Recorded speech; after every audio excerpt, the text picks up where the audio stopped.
আমি শিখা কানাডা থেকে বলছি। তো আমাদের এখানে এটা বলতে পারো ক্যানেডিয়ান মেলা। তো এটা একটা সামার একটা আর কি, ক্যানাডার সামার ফেস্টিভ্যাল। তো তার মধ্যে কনসার্টও ছিল। তো আমরা বেরিয়ে পড়েছিলাম, আমি আর আমার একটা বান্ধবী। তো এটা একদমই আমার অফিসের পাশে, লেক শোর, বার্লিংটন লেক শোর।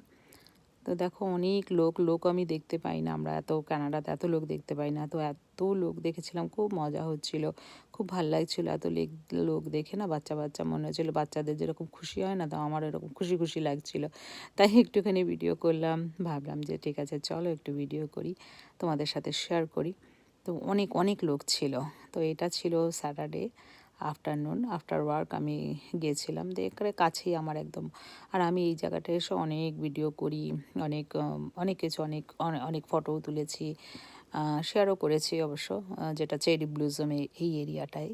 তো এখানে দেখো বসে কি সুন্দর কনসার্ট হচ্ছে। কেন আমি এটা কনসার্টটা আমি গানটা দিতে পারবো না, কেন অস্ট্রেলিয়ার থেকে এসছে ছেলে, এই যে সিঙ্গার, যে সিঙ্গারটা আর কি।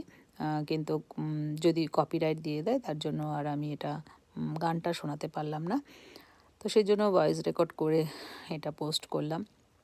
তবে কোনো টিকিট ছিল না, এখানে ফ্রি ইভেন্ট এটা। আর দেখো এখানে বসে বসে সবাই কি সুন্দর বসে গান শুনছে। আর আমাদের ওখানে হলে তো মানে আমাদের এমনিতে আমাদের ওখানে কেন, ইন্ডিয়ান কেন, এখানেও যদি ইন্ডিয়ার কিছু কোনো কনসার্ট হয় সবাই সামনে গিয়ে নাচতে থাকে।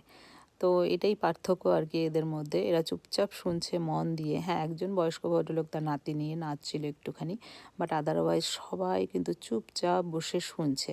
খুব ভালো লাগছিলো। আমি অনেকক্ষণ ছিলাম এখানে, প্রায় মানে 2-2.5 ঘন্টার মতন এখানে ছিলাম। তো এত সুন্দর এনভায়রনমেন্ট, খুব ভালো লাগছিলো, তাই ভাবলাম তোমাদের সাথে শেয়ার করি। তো এটাই ছিল ছোট্টখাটো একটা ভিডিও।